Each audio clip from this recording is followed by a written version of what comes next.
बिस्मिल्लाहिर्रहमानिर्रहीम अस्सलामु अलैकुम वरहमतुल्लाहि वबरकातुहू। डियर स्टूडेंट्स, हम लोग ने बीएससी की मैथमेटिक्स को शुरू किया हुआ है। बीएससी में जो मैकेनिक्स की बुक है क्यू के गौर की, उसका हम लोगों ने चैप्टर नंबर 2 शुरू किया हुआ है जिसका नाम है कंपोजिशन ऑफ फोर्सेस। इसकी हम लोग एक्सरसाइज को सॉल्व कर रहे हैं जो कि पेज नंबर 43 पे दी हुई है। इससे पहले मैंने डिफरेंट लेक्चर्स के अंदर आप लोगों को इस एक्सरसाइज के क्वेश्चन नंबर 1 से लेकर 8 तक सॉल्व करवा दिए थे।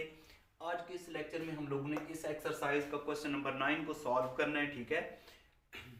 तो क्वेश्चन नंबर 9 को सॉल्व करने से पहले मेरी आप लोगों से रिक्वेस्ट है कि अगर आप लोगों ने मेरे चैनल को सब्सक्राइब नहीं किया तो वो सब्सक्राइब कर लीजिए ताकि मेरी हर आने वाली वीडियो का नोटिफिकेशन आप लोगों तक पहुंच सके। तो क्वेश्चन नंबर 9 करने से पहले सबसे पहले इसकी हम लोग स्टेटमेंट को समझेंगे। स्टेटमेंट को समझने के बाद हम लोग डायग्राम बना के इसकी फिर कैलकुलेशन कर लेंगे, ठीक है। तो इसकी स्टेटमेंट को समझें। इसमें कहता है कि forces P2, P3, P6, P5P and 4P act respectively along sides AB, CB, CD, ED, EF and AF of a regular hexagon of side A, the sense of forces being indicated by order of letters। वो कहते हैं हमारे पास एक regular hexagon है, ठीक है, जिसकी हर side किसके बराबर है, ए के बराबर है। वहां पे हमारे पास कुछ फोर्सेस एक्ट कर रही हैं। कितनी फोर्सेस हैं? 1 2 3 4 5 6 6 किस्म की फोर्सेस एक्ट कर रही हैं। और जो फोर्सेस एक्ट कर रही हैं वहां पे जो साइड्स हैं वो है A B C B C D E D E F A F, मतलब 1 2 3 4 5 6 6 किस्म की फोर्सेस हैं। 6 किस्म की साइड्स पे एक्ट कर रही हैं। पहली फोर्स जो है वो ए बी पे एक्ट कर रही है, दूसरी फोर्स 2P सी बी पे एक्ट कर रही है, तीसरी फोर्स 3P सी डी पे एक्ट कर रही है, और चौथी फोर्स 6P पे एक्ट कर रही है, पांचवी फोर्स 5P EF पे एक्ट कर रही है, और 4P किस पे एक्ट कर रही है, AF साइड पे एक्ट कर रही है, ठीक है, रेगुलर हेक्सागन में। तो इसमें करना क्या है, वो कहता है prove that 6 forces are equivalent to a couple. हम लोगों ने प्रूव करना है कि जो हमारे पास 6 फोर्सेस हैं, मतलब सिस्टम ऑफ फोर्सेस है, हम लोगों ने प्रूव करना है कि वो इक्विवेलेंट टू अ कपल के बराबर है। तो ये करने से पहले हम लोग इसकी यहाँ तक जो हमारे पास डाटा गिवन है इसके मुताबिक हम लोग इसकी डायग्राम बनाते हैं, ठीक है। एक रेगुलर हेक्सागन बनाएंगे, वहाँ पे साइड्स बनाएंगे, वहाँ पे फोर्सेस जहाँ पे एक्ट कर रही हैं वहाँ पे अप्लाई कर देंगे।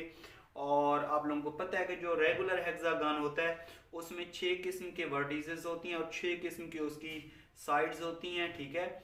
और उनके जो हर साइड्स का जो इंटीरियर एंगल होता है वो कितना होता है, हमारे पास 120 डिग्री होता है, ठीक है। उसको क्या कहते हैं हम लोग, रेगुलर हेक्सागन कहते हैं। तो ये हमारे पास क्या है, एक हेक्सागन, ये हेक्सागन की शक्ल, ठीक है। ये मैंने एक हेक्सागन बना लिया। आप इसको नाम मेंशन कर देते हैं इनके वर्टिसेस को। ये ए है, ये बी है, ये सी है, ये डी है, ये ई और ये एफ, ठीक है। ये इनके वर्टिसेस के नाम मेंशन कर दिए। अब देखें पहला क्या है, ए बी, ए से बी की जानिब डायरेक्शन होगी, सी बी, सी से बी की जानिब डायरेक्शन होगी, ठीक है। और सी डी, सी से डी की जानिब डायरेक्शन होगी, ई डी, ई से डी की जानिब डायरेक्शन होगी, ई एफ, ई से एफ की जानिब डायरेक्शन होगी, ए एफ, ए से एफ की जानिब डायरेक्शन होगी। पहली फोर्स P जो है वो ए बी पे एक्ट कर रही है, ए बी ये वाला है, यहाँ पे P फोर्स एक्ट कर रही है। दूसरी फोर्स क्या है, 2P किस पे एक्ट कर रही है, सी बी पे एक्ट कर रही है, ये 2P एक्ट कर रही है, ठीक है। तीसरी फोर्स क्या है, 3P सी डी पे एक्ट कर रही है, ठीक है। और चौथी फोर्स क्या है हमारे पास, 6P हमारे पास एक्ट कर रही है ई डी पे, 6P, ये 6P हो गई, ठीक है। उसके बाद हमारे पास क्या है, जो पांचवी फोर्स है कौन सी है, 5P जो है वो ई एफ पे एक्ट कर रही है, ये 5P। और उसके बाद हमारे पास लास्ट फोर्स है जो कि है 4P, वो किस पे एक्ट कर रही है, ए एफ पे एक्ट कर रही है, 4P, ये 4P।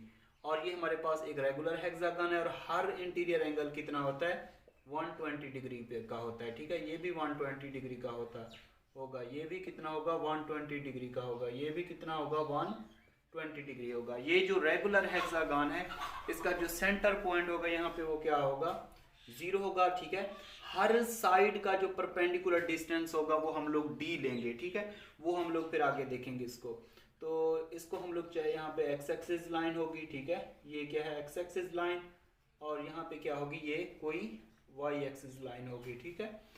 अब ये हमारे पास जो पहली फोर्स है ये पॉजिटिव एक्स एक्सिस पे एक्ट कर रही है, ठीक है, पॉजिटिव एक्स एक्सिस पे एक्ट कर रही है। तो यहाँ पे जो हमारे पास एंगल बनेगा पॉजिटिव एक्स एक्सिस पे, जो एंगल बनेगा उसको θ1 का नाम मेंशन कर दे, वो कितना होगा, 0 डिग्री होगा, ठीक है।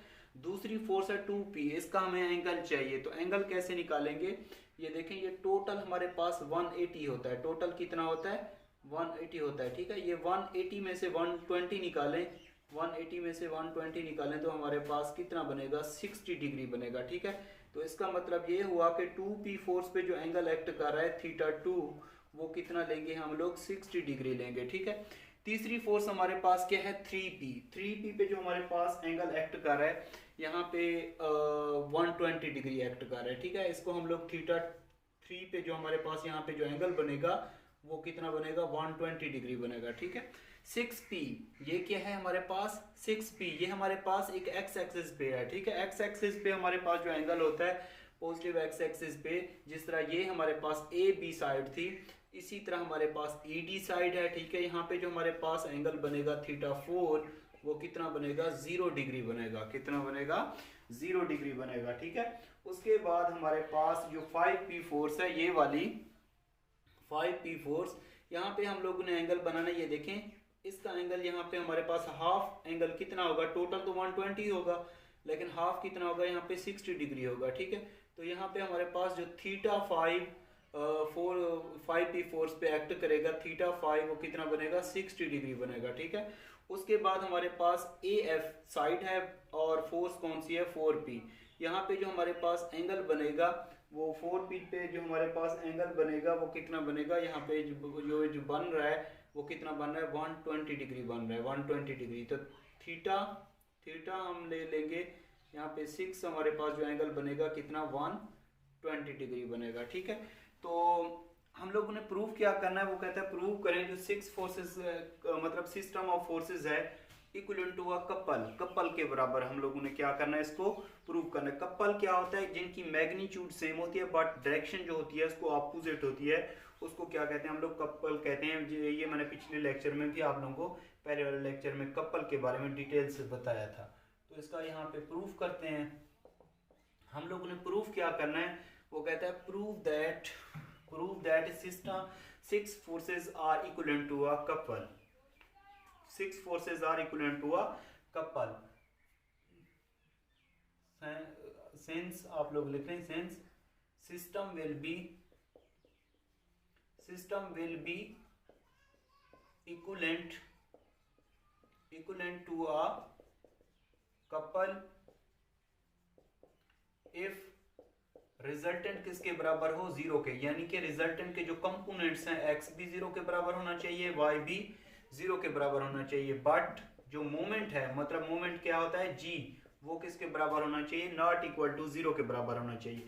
तब हमारे पास जो सिस्टम ऑफ फोर्सेस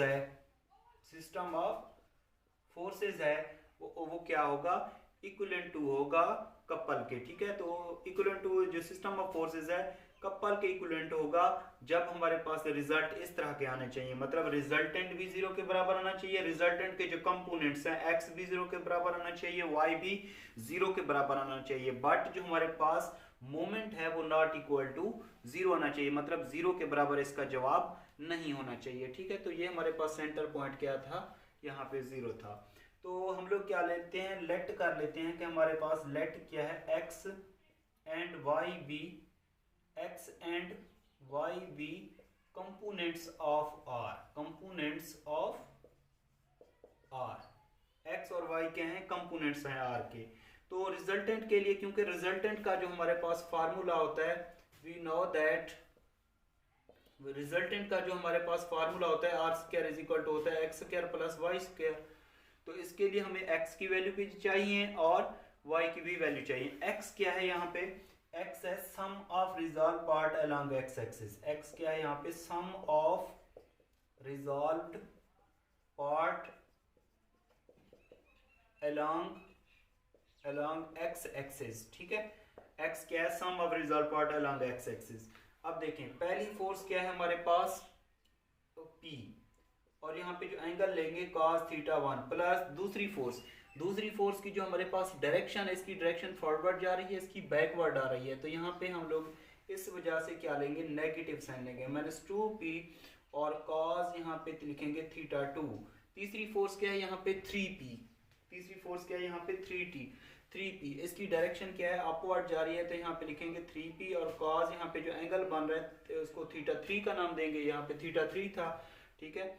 उसके बाद हमारे पास चौथी फोर्स क्या है यहाँ पे 6p, ठीक है। ये 6p ये पॉजिटिव एक्स एक्सिस पे है, तो इस वजह से यहाँ पे प्लस लेंगे, ठीक है। तो cos यहाँ पे आ जाएगा थीटा 4। उसके बाद हमारे पास इसकी डायरेक्शन ये हमारे पास क्या है 5p, तो 5p यहाँ पे है, तो यहाँ पे ये 5p और ये हो जाएगा cos यहाँ पे थीटा 5। उसके बाद हमारे पास लास्ट फोर्स है ये वाली 4p, ये हम लोग किस में लेंगे, ये जो हमारे पास फोर्स है ये हम लोग प्लस में लेंगे, ये वाली, क्योंकि ये हमारे पास पहली फोर्स पे यहाँ पे स्टार्टिंग पॉइंट पे एक्ट कर रही है, तो यहाँ पे ये आ जाएगा 4p और cos ये थीटा 6 ले लेंगे, ठीक है। इसको आप लोग यहाँ पे स्टेरिक का नाम मेंशन कर दीजिए, या स्टेरिक का नाम मेंशन ना भी कीजिए तो आप लोग कोई भी इक्वेशन का नाम मेंशन कर सकते हैं, अगर ना भी करें तो आप लोग डायरेक्ट भी इसमें वैल्यूज पुट करते जाएं। अब देखें ये x इज इक्वल टू हो जाएगा p cos थीटा 1 की वैल्यू कितनी थी यहाँ पे 0 डिग्री, ये 0 डिग्री आ जाएगा, माइनस 2p cos थीटा 2 की वैल्यू कितनी आई 60 degree, plus 3p cos theta 3 की वैल्यू कितनी आई, थीटा 3 की जो वैल्यू है हमारे पास 120 डिग्री है, प्लस 6p और cos थीटा 4 की वैल्यू कितनी आई हमारे पास 0 डिग्री आई, ठीक है। प्लस 5p cos थीटा 5 की वैल्यू हमारे पास है 60 डिग्री, और प्लस और ये हमारे पास क्या है यहाँ पे, ये हमारे पास कौन सी थी फोर्स की 5p, ठीक है। 5p सॉरी यहाँ पे ये इसकी डायरेक्शन ये डाउनवर्ड है, यहाँ पे नेगेटिव साइन आएगा, ठीक है, तो ये नेगेटिव साइन था यहाँ पे। उसके बाद हमारे पास क्या है 4p और cos थीटा 6 हमारे पास कितना है 120 डिग्री, ठीक है। 4p कितना है 120 डिग्री, ये आ जाएगा। अब हम लोग ने ट्रिग्नोमेट्रिक फंक्शन की वैल्यू यहाँ पे लिख लेनी है, ठीक है। cos 0 आप लोग कैलकुलेटर से भी निकाल सकते हैं, cos 0 1 के बराबर होता है, -2p cos 60 कितना होता है 1/2 प्लस 3p cos 120 हमारे पास होता है -1/2 के बराबर, cos 120 किसके बराबर होता है -1/2 के बराबर होता है, ठीक है। तो ये हमारे पास हो जाएगा, इसकी वैल्यू लिख लेते हैं, ठीक है। ये आप लोग कैलकुलेटर से भी निकाल सकते हैं। तो ये हमारे पास 3p और यहाँ पे हमारे पास जो cos 120 है किसके इक्वल होता है -1/2 के, प्लस 6p और cos 0 1 के बराबर, और -5p cos 60 होता है 1/2 प्लस 4p और cos 120 किसके इक्वल होता है -1/2 के बराबर होता है, ठीक है। अब हम लोग इसको मजीद आगे सॉल्व कर लेते हैं, तो ये आ जाएगा p -p 2 से 2 कैंसिल, -p और -3p/2, ठीक है, plus -3p/2 plus 6p -5p/2, ठीक है। 5p को 1 से मल्टीप्लाई कर दिया, -4p/2, ठीक है, ये आ जाएगा। अब हम लोग ये प्लस का माइनस का इसको चाहे आप लोग कैंसल आउट भी कर दीजिए। अब ये हमारे पास आ जाएगा यहाँ पे, इस सब में से अगर हम लोग 1/2 कॉमन ले लें, 1/2 कॉमन ले लें, तो ये आ जाएगा -3p + 2 इधर मल्टीप्लाई हो जाएगा, ये 12p और -5p और -4p। इनको जब हम लोग ऐड सब्ट्रैक्ट करेंगे, ये 12p, ये देखें -3 -5 -9 -12 होगा, -12p, तो ये सारे आपस में क्या हो जाएंगे, 0 आ जाएगा। इसका रिजल्ट किसके बराबर आ जाएगा, 1/2 और यहाँ पे 0, तो इसका मतलब ये सारा टोटली किसके बराबर हो जाएगा, 0 के बराबर हो जाएगा। तो हमारे पास जो x आएगा, x किसके बराबर हो गया, यहाँ पे 0 के बराबर हो गया, ठीक है। तो फर्स्ट कंडीशन इसकी तो ये आ गई 0, ठीक है। उसके बाद हम लोगों ने क्या करना है, इसमें से हम लोगों ने फिर y कंपोनेंट लेना है। y क्या होता है, y जो हमारे पास कंपोनेंट होता है r का, वो होता है sum of resolve part along y axis. तो y के बारे में भी इस तरीके से लिख लेंगे, ठीक है। अब आगे कैलकुलेशन बिल्कुल ही आसान है।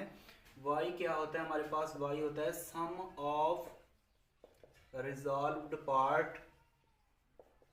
पार्ट अलोंग y एक्सिस, ठीक है, y axis is equal to, अब इसको कैसे लिखेंगे ये देखें, ये हमारे पास क्या था, ये x था, ठीक है, जस्ट इसमें चेंजिंग क्या करनी है, जहाँ पे cos का फंक्शन है वहां पे sin का फंक्शन आ जाएगा, बाकी सारी वैल्यूज वैसे की वैसे लिखेंगे जैसे लिखी हुई हैं, जस्ट cos की जगह पे हम लोगों ने कौन सा फंक्शन लिख लेना है, sin का फंक्शन ले लेना है, ठीक है, y कंपोनेंट के लिए हम लोग sin का फंक्शन लिख लेते हैं, तो ये हमारे पास आ जाएगा p sin 0 डिग्री, ठीक है, cos की जगह पे sin लिख लिया, बाकी ये और ये वैसे का वैसा, -2p sin और यहाँ पे क्या है 60 डिग्री, ठीक है, और उसके बाद क्या है plus 3p sin 120 degree plus 6p sin 0 degree और -5p sin 60 डिग्री और प्लस 4p sin 120 डिग्री, ठीक है।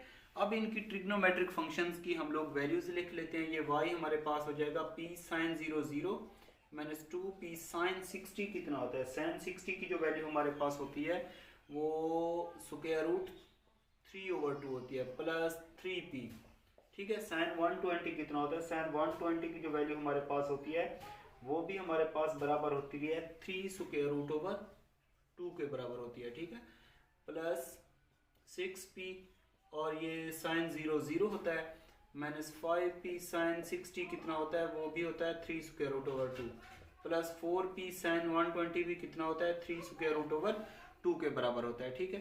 तो y इज इक्वल टू, ये भी 0 हो जाएगा, ये भी 0 हो जाएगा, इस सब में से हम लोग 3√2 कॉमन ले सकते हैं, तो ये आ जाएगा -2p plus 3p -5p plus 4p, ये भी 0 हो गया, ये भी 0 हो गया, क्योंकि किसी भी फोर्स को 0 से मल्टीप्लाई करें रिजल्ट 0 के बराबर, 4 और 3 कितना हो जाएगा 7p -5 -2 -7p प्लस 7p किसके बराबर हो जाएगा 0 के बराबर, ठीक है, 3√2 ये 0 और y इज इक्वल टू किसके हो जाएगा 0 के बराबर हो जाएगा, ठीक है। ये x और y कंपोनेंट्स हम लोगों ने निकाल लिए, ठीक है, रिजल्टेंट के, तो हम जानते हैं वी नो दैट, हम ये जानते हैं कि रिजल्टेंट हमारे पास किसके बराबर होता है, R square is equal to होता है एक्स स्क्वायर प्लस वाई का स्क्वायर, तो R square is equal to X भी 0 के बराबर आया, वाई भी 0 के बराबर आया, तो रिजल्टेंट इज इक्वल टू हो जाएगा 0 + 0, मतलब आर इज इक्वल टू हो जाएगा 0 के बराबर आ जाएगा, ठीक है। तो system of forces equivalent to a couple के लिए हम लोगों ने प्रूव क्या करना था कि एक तो रिजल्टेंट 0 के बराबर होना चाहिए, यानी कि एक्स भी 0 के बराबर हो और y की भी 0 के बराबर हो। अब हम लोगों ने इसका क्या करना है कि जो हम लोगों ने ये प्रूव करना है कि जो हमारे पास मोमेंट ऑफ फोर्सेस है, मतलब मोमेंट है, वो नॉट इक्वल टू किसके आना चाहिए 0 के बराबर आना चाहिए। अब हम लोगों ने ये प्रूव करना है, ठीक है, कि हमारे पास जो g हो गया वो नॉट इक्वल टू 0 आना चाहिए। g यहाँ पे क्या है मोमेंट, और यहाँ पे अब हम लोग वेरेगनांस थ्योरम का भी अप्लाई करेंगे, उसका भी इस्तेमाल करेंगे और इसको हम लोग प्रूव करते हैं कि जो हमारे पास g है वो नॉट इक्वल टू 0 के बराबर आना चाहिए। तो g को हम लोगों ने यही प्रूव करना है कि वो उसका रिजल्ट आना चाहिए नॉट इक्वल टू 0। हमें पता है कि g एक मोमेंट होता है, ठीक है, और मोमेंट यहाँ पे g क्या होता है हमारे पास, ये क्या होता है मोमेंट होता है, ठीक है। तो बाय वेरेगनांस थ्योरम, ये वाला जो थ्योरम है इसका मैंने प्रूफ भी करवाया था, आप लोग पहले 2-3-4 लेक्चर देख लें, उनमें ये मैंने प्रूफ करवा दिया था।